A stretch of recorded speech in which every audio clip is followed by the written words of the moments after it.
7기 도정과 제11대 제주도 의회가 상설 정책협의회를 가동해 협치체제를 구축하는 데 합의했습니다. 제주도가 벼룩시장 먹거리 판매 조례가 상위법 위반이라며 제기한 소송에서 패소했지만 판매 제한은 유지하겠다고 밝혀 논란이 예상됩니다. 네, 여러분 안녕하십니까. 뉴스데스크 제주입니다. 오늘 민선 7기 도정과 11대 도의회가 협치체제를 구축하는 데 합의를 했습니다. 상설 정책협의회를 운영해 다양한 분야에서 협력 관계를 유지하겠다는 구상입니다. 홍수연 기자의 보도입니다. 제주도의 행정시장 추천 제안을 거절했던 제주도 의회가 제주도와 손을 맞잡았습니다.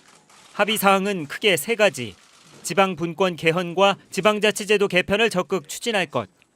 의회 인사와 조직권을 의회로 넘겨 의회의 독립성과 전문성을 강화할 것. 또 행정을 투명하고 합리적으로 수행할 수 있도록 서로 협력할 것 등입니다. 지방의회가 그 인사의 조직 및 자율권을 행사하는 그것은 전국 최초의 사례를 보고 있고 이것은 원희룡 도지사의 통 큰 결단에 이어진 거다. 그런 면에서 진심으로 감사의 말씀을 드립니다. 이번 합의는 김 의장이 임시회 개회사에서 제안한 협치의 제도화를 원지사가 받아들여 이루어진 것으로 도와 의회는 합의 이행을 위해 빠른 시간 안에 상설 정책협의회를 가동할 계획입니다. 또 실무기구도 설치해 제주형 협치 체제를 구축합니다. 협치와 연정을 낮은 단계에서부터 또 가능한 것부터 확대시켜 나감으로써 도민들이 두 기관을 보면서 도민들의 만족이 극대화될 수 있는 그런 방향으로 우리가 노력을 하겠습니다. 이번 합의는 소속 정당과 정치적 기반이 다른 집행부와 의회 대표가 손을 잡았다는 데서 시선을 모읍니다. 그러나 어느 정도 수준에서 도민이 공감하는 협치의 제도화를 이뤄낼지는 앞으로 지켜봐야 할 부분입니다.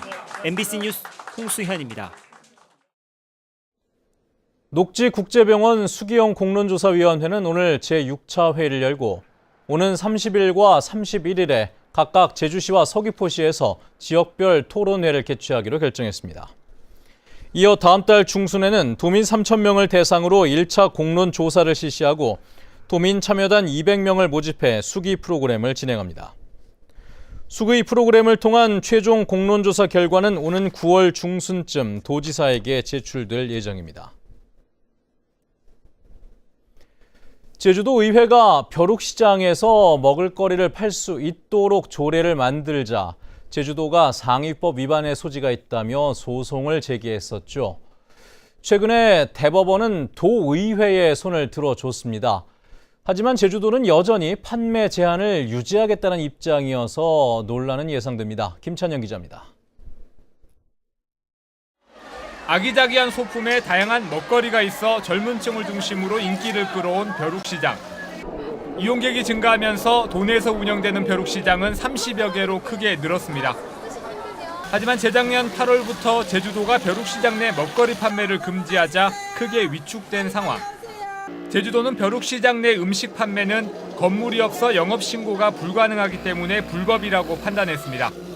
그 단속을 나온다고 한 이후부터는 겁이 나니까 아예 안 해버리는 거예요. 안 해버리니까 셀러수가 줄어들고 셀러수가 줄어드니 내방객들도 체류할 곳이 없고 그리고 내방객들이 체류할 시간이 없으니까 그냥 나가버리고. 당시 벼룩시장 운영자들이 지나친 규제라며 집단 반발하자 제주도의회가 조례를 만들어 먹거리 판매가 가능하도록 했지만 제주도는 식품위생법 위반 소지가 있다며 조례 무효 확인 소송을 제기했습니다. 대법원은 최근 해당 조례가 상위법과 모순되거나 충돌되는 규정을 찾을 수 없다며 제주도 의회에 손을 들어줬습니다. 제주도가 너무 법 조문에만 얽매여가지고 그것을 행정소송을 제기함으로 인해 가지고 그 도민의 혈세, 시간 낭비, 새로운 문화 콘텐츠로서의 꽃을 피울 수 있는 그러한 전로의 찬스를 스스로 놓쳐버렸다. 하지만 제주도는 식품위생법상 건물이 없는 음식 판매는 여전히 단속 대상이라며 조례 시행 여부와 관계없이 벼룩시장 음식 판매 제한을 이어가겠다고 밝혀 논란이 예상됩니다. MBC 뉴스 김찬현입니다. 제주도 감사위원회가 최근 3년간 제주도 인재개발원의 운영 업무 전반을 감사한 결과 구내식당 조리보조원 7명을 추가 채용하는 과정에서 근로 계약서도 없이 구두로 합의에 채용하는 등 부적절한 업무 처리 10건을 적발해 시정 조치 또는 주의 통보했습니다. 또 열람석과 자료가 관련 기준에 미치지 못한 도내 공공도서관 21곳 가운데 9곳에 대해서도 시정 주의 통보했습니다.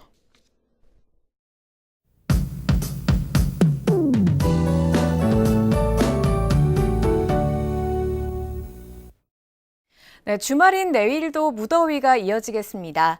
대부분 지역이 맑고 산지에는 구름이 많겠는데요.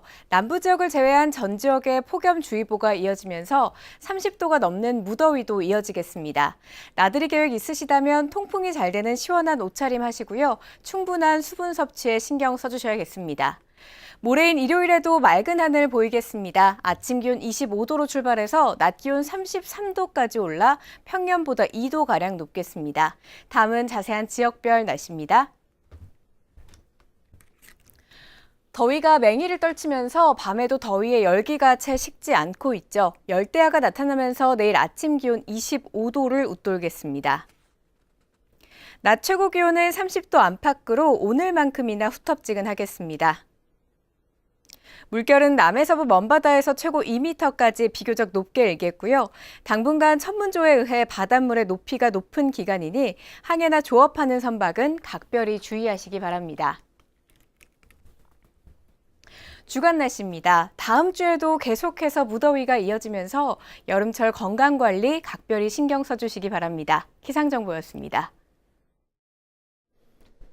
국방부가 제주에서 국제 관함식을 개최하기 위해 행사 대행업체를 모집한 것으로 드러났습니다.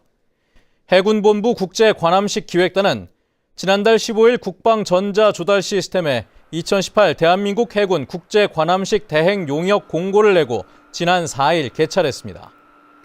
이에 강정마을회는 성명을 내고 해군이 주민들과 협의해 진행하는 것처럼 행동하면서 뒤에서는 사업을 강행하고 있다며 국제 관함식을 즉각 철회할 것을 촉구했습니다. 오늘 오전 9시쯤 서귀포시 성산읍 수산리의 한 도로 옆 도랑에서 53살 김모 여인이 숨져 있는 것을 인근 주민이 발견해 경찰에 신고했습니다. 경찰은 김 씨가 어제 새벽 밭일을 나간 뒤 돌아오지 않아 가족들이 실종 신고를 했다며 정확한 사인을 밝히기 위해 부검을 실시할 예정입니다. 세월호 참사 당시 학생 20여 명을 구조했던 화물차 운전기사 김동수 씨가 청와대 인근에서 자해를 시도했습니다. 김동수 씨는 오늘 오후 1시 50분쯤 청와대 사랑채 앞에서 흉기로 배를 자해해 병원으로 옮겨졌지만 생명에는 지장이 없는 것으로 알려졌습니다. 김동수 씨는 세월호 사고 이후 외상 후 스트레스 장애로 치료를 받아왔으며 수차례 자해를 시도하기도 했습니다. 글로벌 사이버 대학교와 안전보건공단은 오늘 오후 제주국제공항에서 감정노동에 대한 사회적 관심을 높이기 위한 감정노동 힐링 365 온 국민 실천 캠페인을 열었습니다. 공항 이용객들에게 감정노동자가 나와 가족, 우리 이웃이라는 홍보물을 나눠주고 감정노동자의 인권 보호와 존중 문화를 실천하겠다는 서명도 진행했습니다. 뉴스데스크 제주였습니다. 여러분 고맙습니다.